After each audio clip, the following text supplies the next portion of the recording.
Next, we are going to have the Wynberg 7. Not many people know about the Wynberg 7, but it is the Wynberg 7 that was the cause and the shape and change of Wynberg some years ago. And it is those people who were in the forefront of making sure that Wynberg was first of all on the map, and that South Africa changes. And it happened on the corners of Park and Bats Road, as well as the Wynberg School, High School. So I'm going to ask the Wynberg 7, the members who are here, to come to the front and tell us, because not many of us know about the Wynberg 7 and why they are termed the Wynberg 7. So Mr. Ameley is here, and I'm going to ask Mr. Ameley to introduce the rest of the Wynberg 7.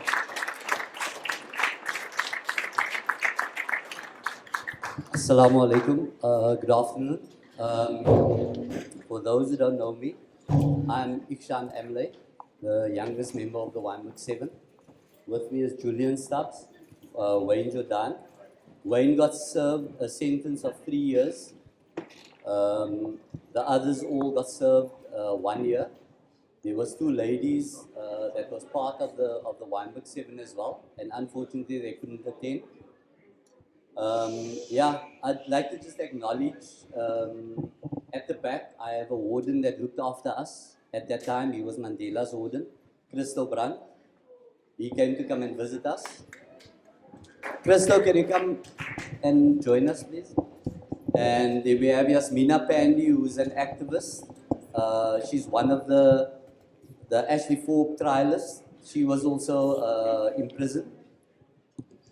And Yasmina, please join us. I would like to thank Weka and everybody else who's involved for the opportunity to acknowledge what the people from the various areas in Cape Town contributed towards the struggle. My own family didn't know, my nephews and nieces never knew I was in prison. They only found out during talks that I was in prison. In 1985, we were marching from down Sussex, down Park Road, down Ottery Road, towards Wynberg High, where there was a mass rally.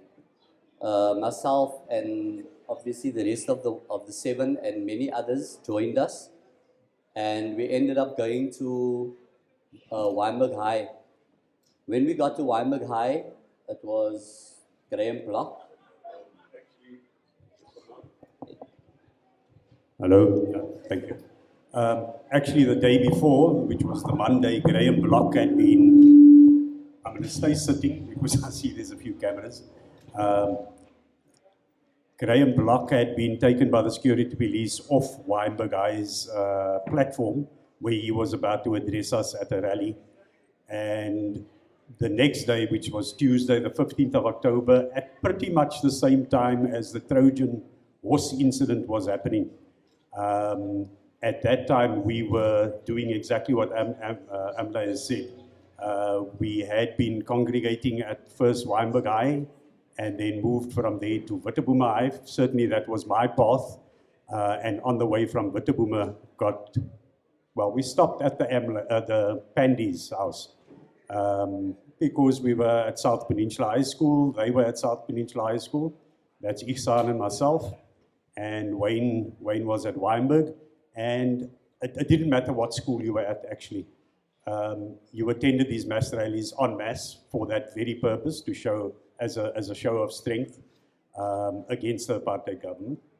And we just got caught up in the events that happened on the day. So, yeah, I'm not going to say we started. I'm going to say that the people that were marching in the area, we started burning some tires in Bats Road. And I was on the Pandy stoop. I think Wayne may have been there as well. Friends with the family and so on. But you can tell your own story, Wayne. It's just that we all happened to meet up in that space at that time. And in terms of my story, I was on the stoop and inside and conversing with some of the school buddies that I encountered there. And kept an eye also on what was happening in the street, which was tires, Caspers going up and down, a few petrol bombs were thrown. And then there was kind of quiet. Cars were not driving past anymore. Park Road kind of seemed to have been shut off, but we didn't know that at the time.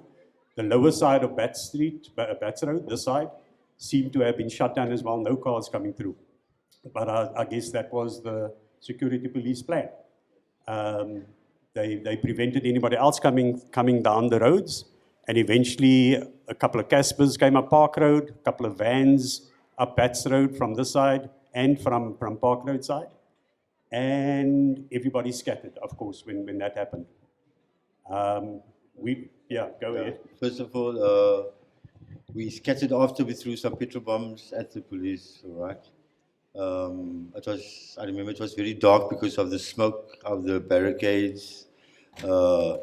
Once we ran into the house, we were very, no one knew actually what to do. We were all just running into each other, knocking each other over, hiding under the bed when there were 4 or 5 other people under the beds.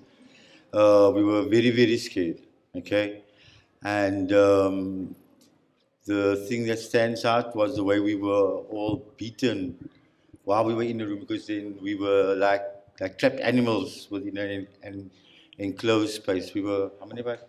30, 40, yeah, 30. There must have been about 40 people in 30 the house. school kids. Yeah. I mean, we were school kids. We were in that one room. And I mean, they came in there with the long Whips. Yeah, the whips, and they just And of pulling us course, spark and stuff like that. that got us to scatter and Yes. try and get out of the Yeah. house. And they just happened to grab seemingly the first 10 people Yes. that came out of the house. And that was our fate sealed there. We were taken into, I think, 2 vans that were standing outside. And the others managed to get away, I suppose. But it could have been any of the 40, 50 of us in the house at the time. They also broke the doors down. I mean, we could hear them hovering around the house. They were, because people had obviously, to get away, they had gone down the side of the house, jumped over into the Lakshorama parking lot. And they could see there was a lot of activity around the Pandya house, so they focused on that house.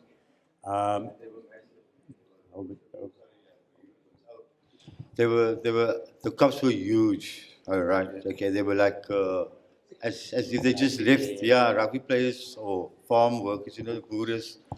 They were huge, they were massive, sorry. True story. Yeah.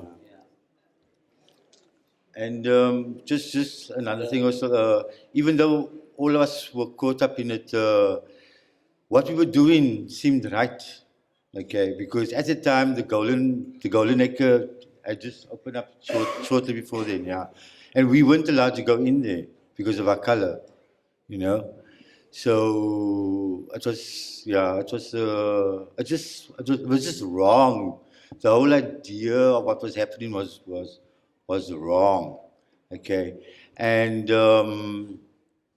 every time I actually think that I've dealt with it, but then I realize that I haven't, and that I'm still angry in a way. Sorry, I don't know, I'm jumping, but I'm still angry, and I still see how we are living. I mean, I live in Mitchell's Plain at the moment, okay, and I mean things are not improving, and then a lot of the times you still hear people say, why you still want to speak about apartheid, That's got nothing to do with us, that's just outdates or whatever.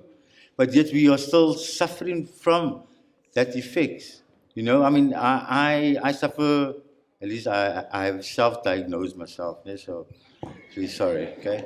I suffer from, how do you say, sometimes I don't feel good enough,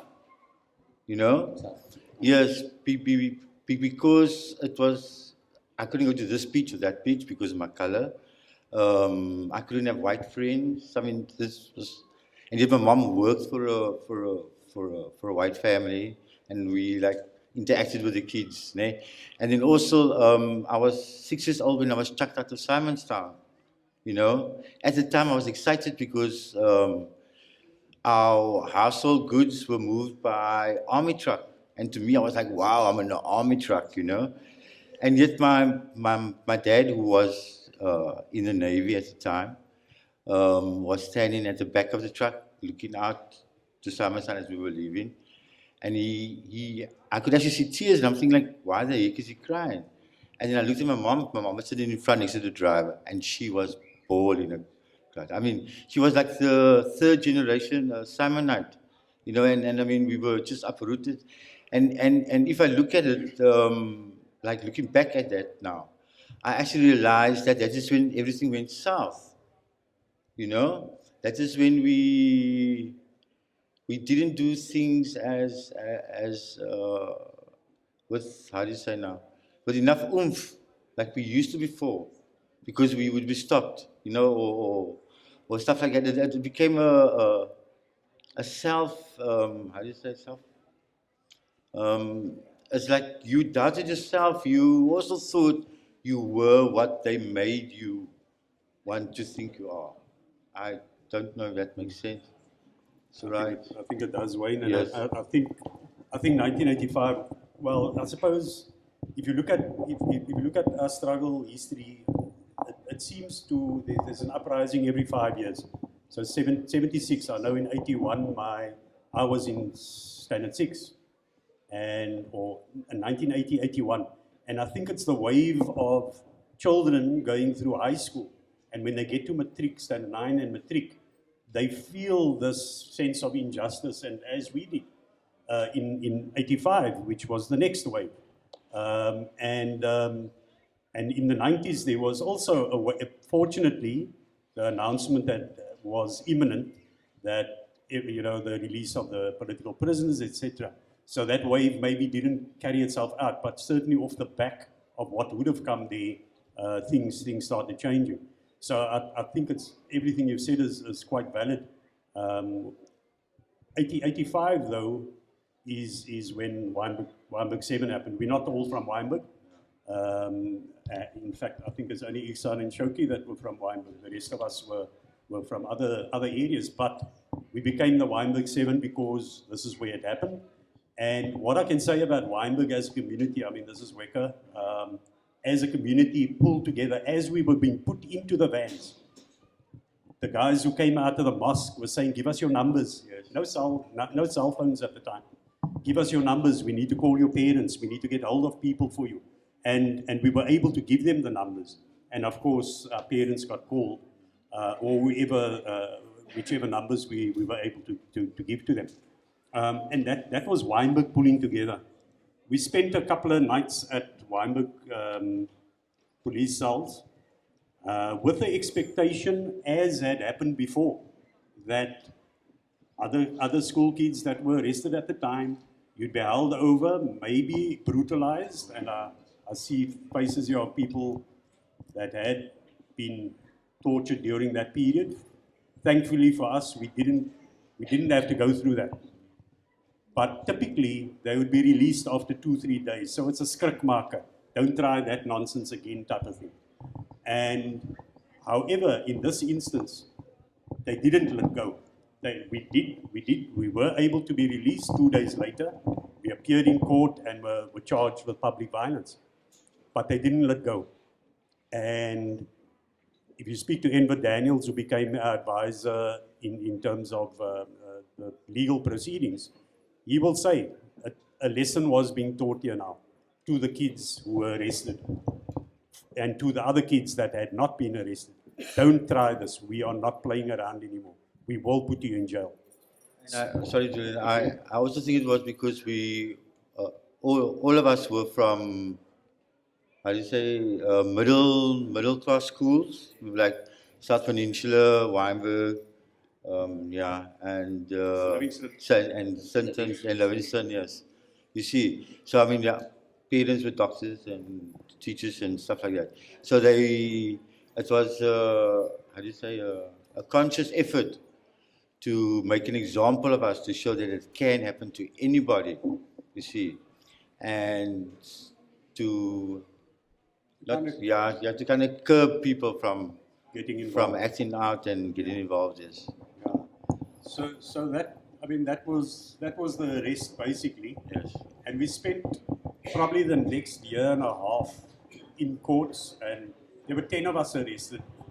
We went from 10 down to 9. One of those arrested had fled the country, which I think we all considered during that year and a half. We all thought about it, and it had been offered. You know, family and friends overseas, send him over, we'll look after him.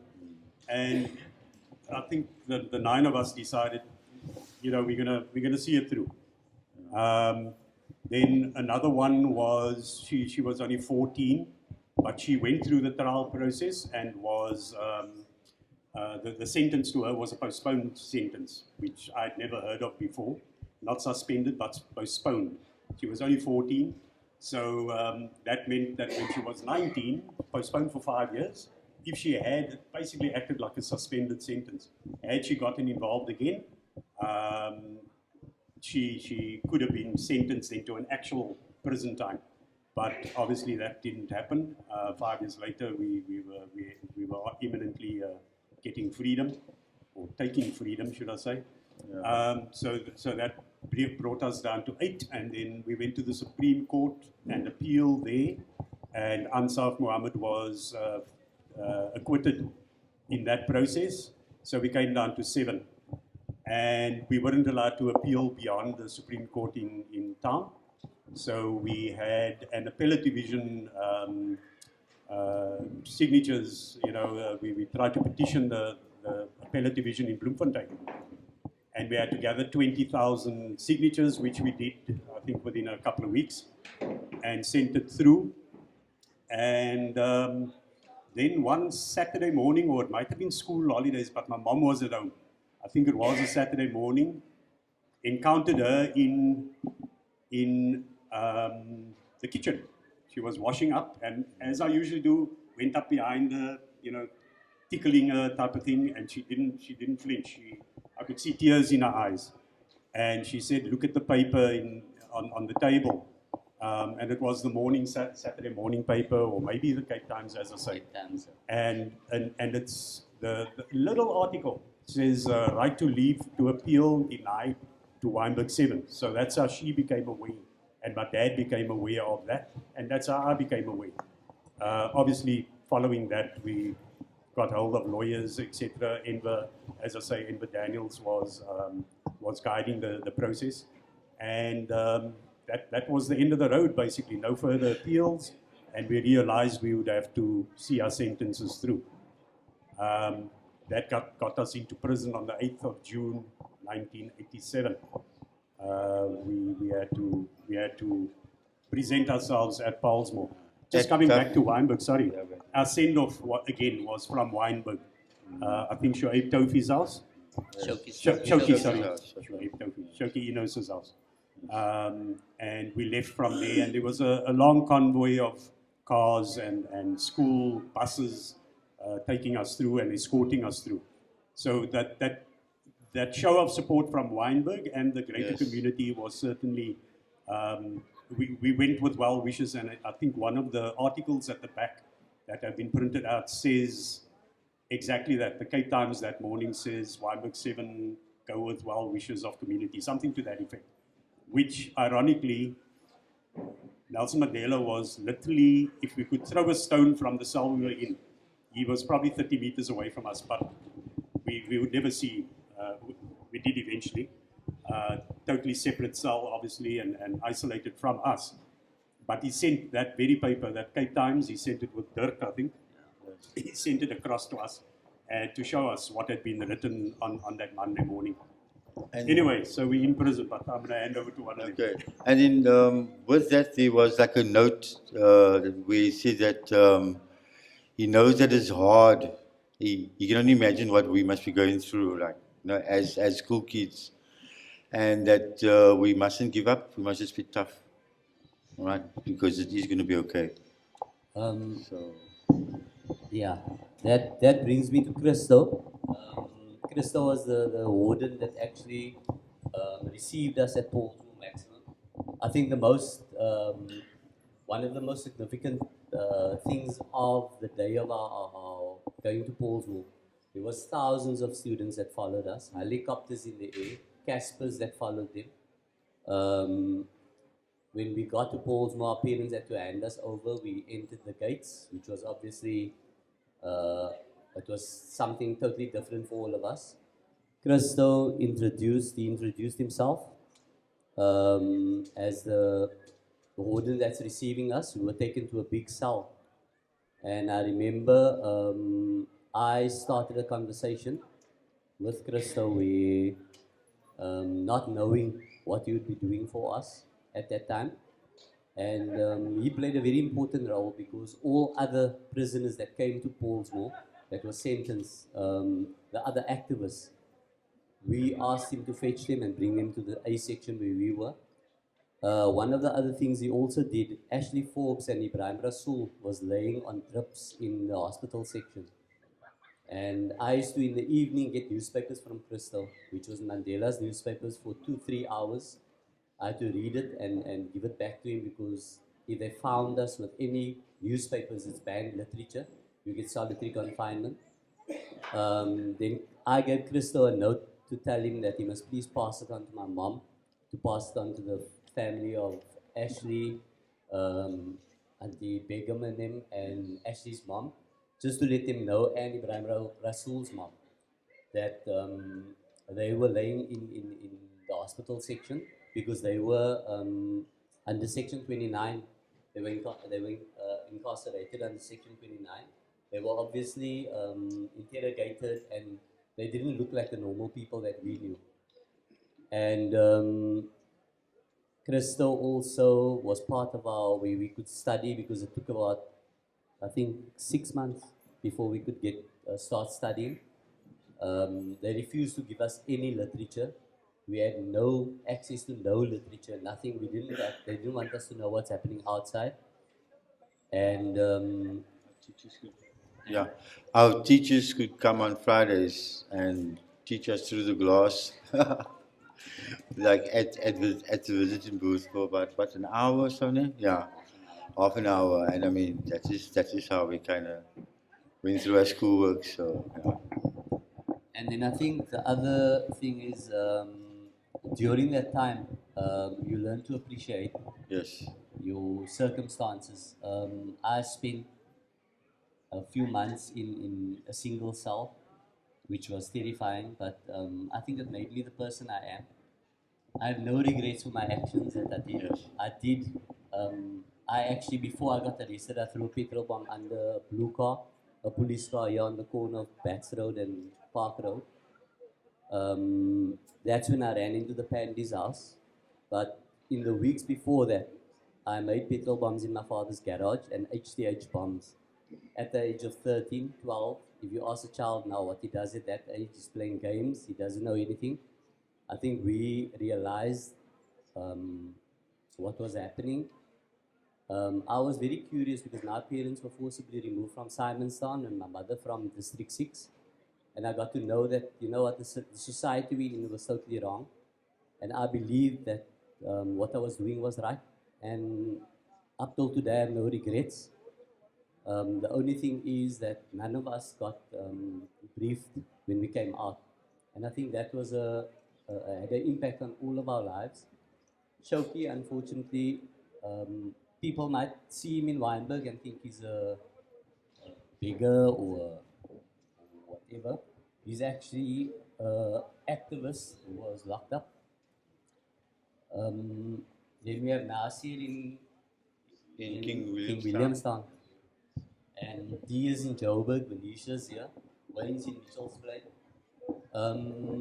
Fortunately for myself, I'm self-employed. I work in the advertising industry. I do quite a bit. Julian. I'm at Old Mutual. Don't ask me about your policies.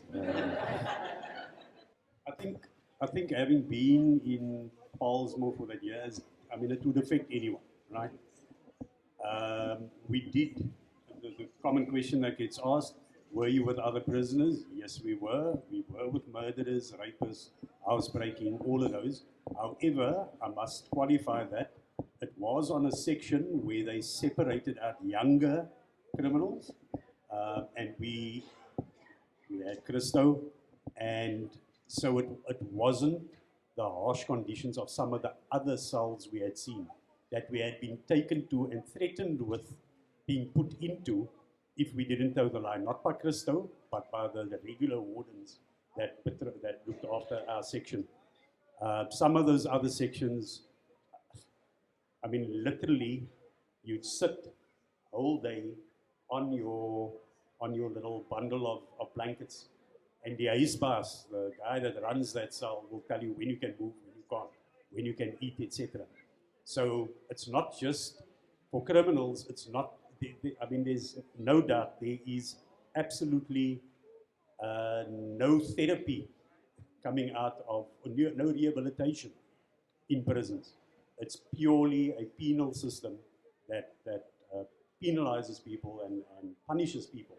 So, yeah, as I say, it's probably still like that. They may have beds now. We didn't have beds at the time. We had 2 little mats about that high. And we had many pets crawling through clothes. The clothes lice. We only became aware of it when we started comparing notes about 3 days in. Are you itching? Or, do you feel something? And then we looked in the seams of our clothing, and all the way down. The blankets are infested. You just can't get rid of them. So you learn to live with them. It's amazing how one adapts very, very, very quickly. Matches becomes a thing. We were all smokers at that time, and a box of matches, maybe 50 matches in there. You'll make 200 matches out of it. You'll split it 4 ways because you need to make things last. So you become very resourceful. And Christo can close his ears here, although I'm sure he knew what happened. There were some wardens that were quite willing to get us a Coke or something from the shop, especially over Christmas period or holiday periods when the regular wardens were off, and we got the student warders and warders. And then we managed to get there, and then there was one guy, Duncan, who's a criminal, lifelong criminal type of thing. And he eventually died a number of years back. But you'd smuggle anything for you, anything you wanted. You want chicken, he'll get it for you. You want kayangs, extra coffee, anything, they'd find it. Cigarettes, everything trades in cigarettes as well. Chicken, eh? What was it? It looks as if the chicken has stepped on a what? The food we got in prison Anyway, was very unique because what they used to do was we used to call it getrapte vis. They throw a whole fish in and they steam it, and then when you get it on millies, and I haven't eaten fish for 20 years after that. Yeah. Because I think I became scarred because I couldn't define the difference between how fish tastes and. But the food that they've given us in prison wasn't something that we would be eating on a normal day. But I think the prison life itself. You appreciate water. yes. You appreciate. For the 1 year we were in prison, our lights never went off. You slept when it's day. When the lights is on at night, it stays on. It never goes off. So you have to sleep under that conditions. And my friends used to make fun of me when they used to say, you know what, you go anywhere and you'll fall asleep. And I said, you know what, that thanks to prison. That I can sit somewhere with these activities, and I'll decide I'm going to take a nap, and they would laugh. But it's all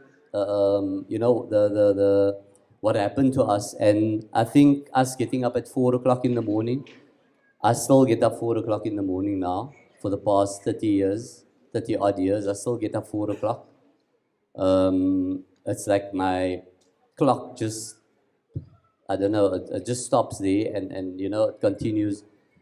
And I also find that I prefer to be home alone. I actually like it. And then you'll find me in my room with a closed door.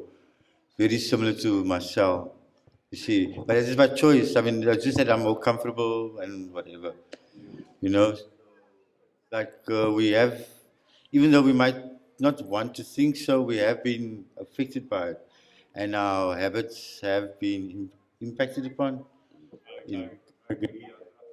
Prior to going to I was a bit of an extrovert. I felt myself being a bit of an introvert. Is that better?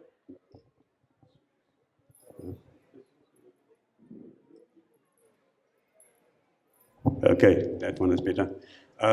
Yeah, so I became a bit of an introvert. I didn't want to draw attention to myself, I think, after that. Yeah, as I said, we've all been affected in some way. We've just been told that there's like 4 minutes left.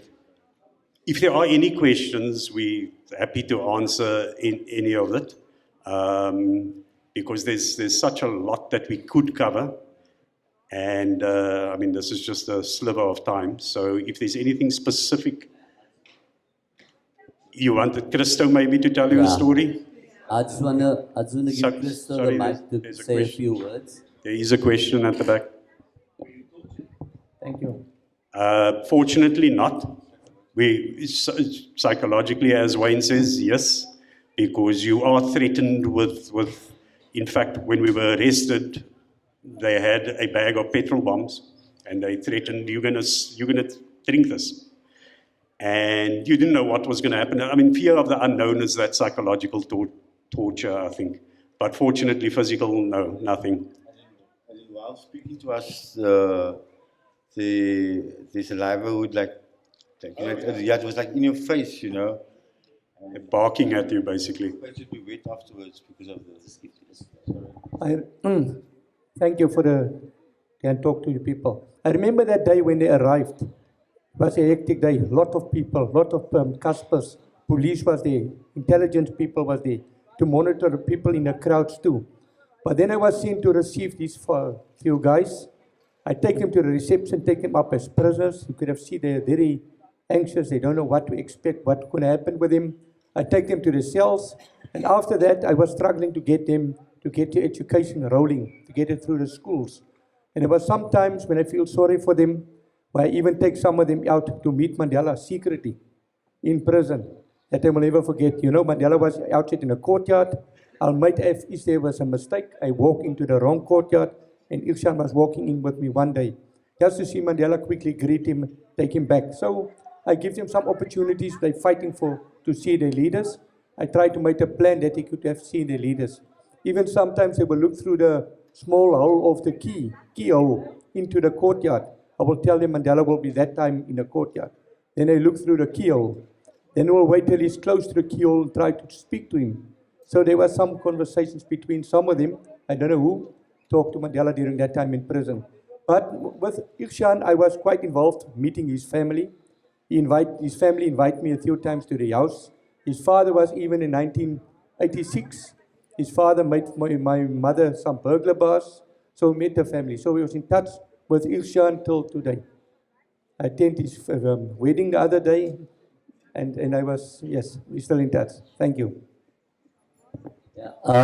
Yeah, just from my side, Christo's become like one of my father figures since 1987, and we're still friends up till today, and I'm very good friends with his mother, who's turning 98 now, and with his wife. So that relationship was all born out of my imprisonment.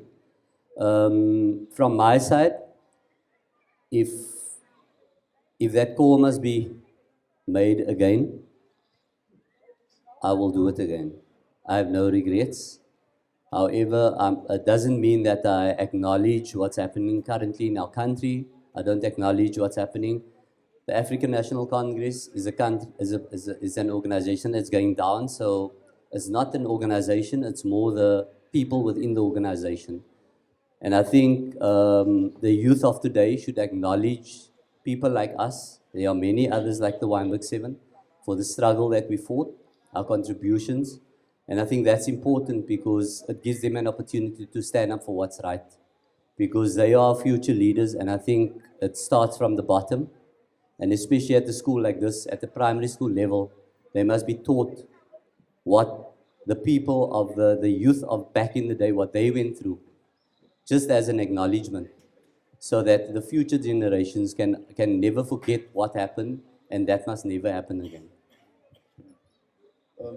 Sorry, and then the other things, this is, it's not only the youth that were very involved at the time.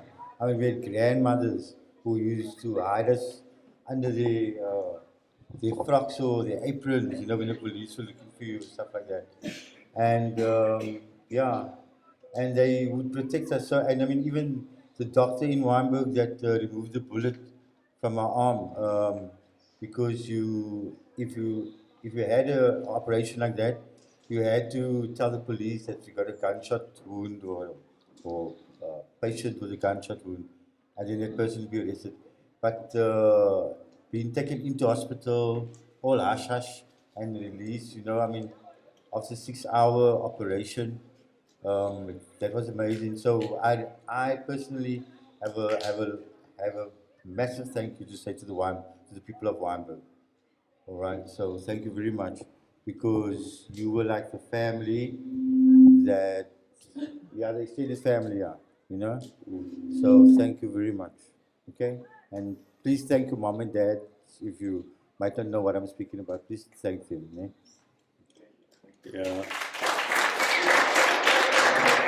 Just one last thing from me.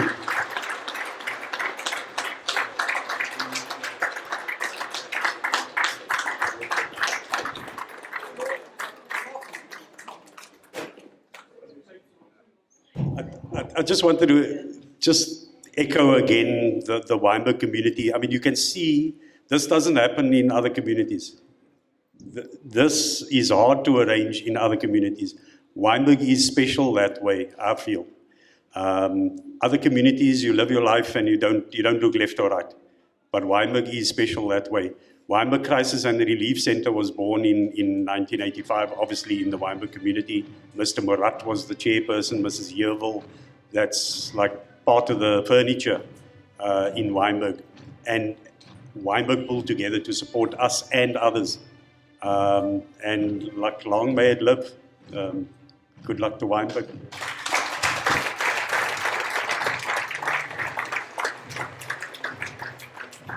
Assalamu alaikum. I wish to acknowledge that these people, as they're standing here, they've got brothers, they've got sisters, they've got mothers, they've got fathers, they've got aunts, they've got families. And I found it difficult to hear what they related. And so I want to just acknowledge your parents, those people who were longing for you when you were incarcerated. Thank you very much. So we say a huge shukran to the Wynberg 7. And indeed, we know that they are more than the Wynberg 7. And we know how our country has changed and the freedoms that we have today. But what I would like to say and what saddens me is the fact that the Wynberg 7 as such is not known in Wynberg and neither in the rest of Cape Town. So I want to put out an idea, and I'm hoping that it will be taken up in one form or the other, and that is that I think that the corner of Bax and Park Road, that there should be a monument to recognize the change that the Wynberg 7 has brought about in Wynberg as well as South Africa as a whole. So there should be some sort of monument up there, if not only the monument, but some of our streets' names should be named after the Wynberg 7. So please think about that and give it some thought, inshallah. We are going to honor the Wynberg 7 with a little award in recognition of contribution for your student activism, struggle, and sacrifices in the fight against the apartheid unjust laws. Wynberg Rewind, 24th September 2022.